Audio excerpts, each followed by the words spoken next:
Today I want to talk about pocket boards. This summer I took a trip to France. I redid my entire travel setup to get everything to be more compact and more mobile while I'm going through airports and trains. In order to make that happen, I had to get a 90-centimeter pocket board, the Slingshot Dwarfcraft. Today I want to talk about, was it a good idea to buy that thing right before my trip, and how do I like pocket boards? So now that I've had about 15-20 sessions on it, I feel like I can talk about it. Let's jump in, starting with the pros. First and foremost, the smaller size and the smaller weight.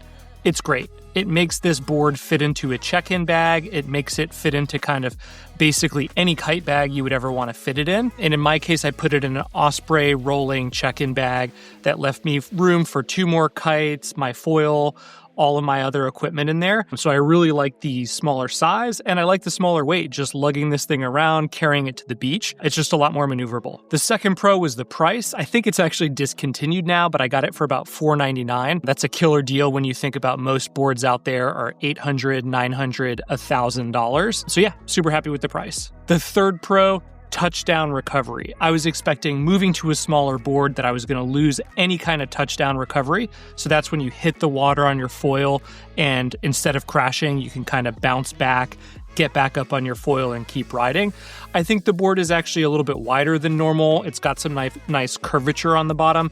As a result, it's way more forgiving than I expected, and you can actually touch the water, recover pretty easily, and you're not just going to wipe out anytime your board touches the water. The next pro, in terms of space, given how short this board was, given that I'm 6'1", 235 pounds, I take up a lot of space. I was actually concerned it was going to be way too small, way too cramped, and that just didn't turn out to be the case. It feels roomy. There's a little bit of room at the front of the board. There's definitely room side to side. And so, yeah, I felt very comfortable as a larger person on this board. Last but not least, the feeling. Everyone got into foiling for that rush that you get, feeling like you're flying in a UFO 3 feet over the water, total silence. This board just accentuates all of that. You can't see the board at all. The lower swing weight makes it turn faster. Honestly, when you're cruising on this thing, it's just an incredible feeling of flying, lightness, total silence. It's what I'm addicted to, so I can't recommend pocket boards enough. It just gives you this feeling of freedom that I didn't get on any other kind of board. All right, shifting gears, let's get into the cons of this board.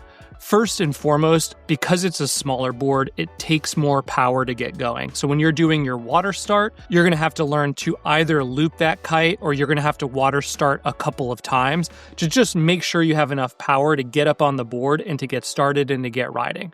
When I was riding a big 5'2" board, when I was riding a 110 centimeter board, I could get up and riding much more easily. After you adjust to this, I don't think it really completely destroys your light wind abilities, but it does knock a couple of miles per hour off your low end. And so this is not going to be ideal for setting world records on the lowest wind session ever. Next small con is really the twitchiness. Because it's so light, because it's so small, it gives this kind of extra sensitivity to the board where when you first start out, you're just not used to it. It took me maybe 3-4 sessions to adjust, so I don't think it's a deal breaker, but realize this board is a lot more sensitive to small movements, and it's a lot less forgiving when you're standing up on the board. Last but not least, I think this is the biggest con in all the sessions I've had, is I ride strapless. And so when I'm water starting, I'm kind of holding the board up with my hand, hoping to get my feet up on that board to hold it in place, and then some pressure from the kite to kind of hold me there.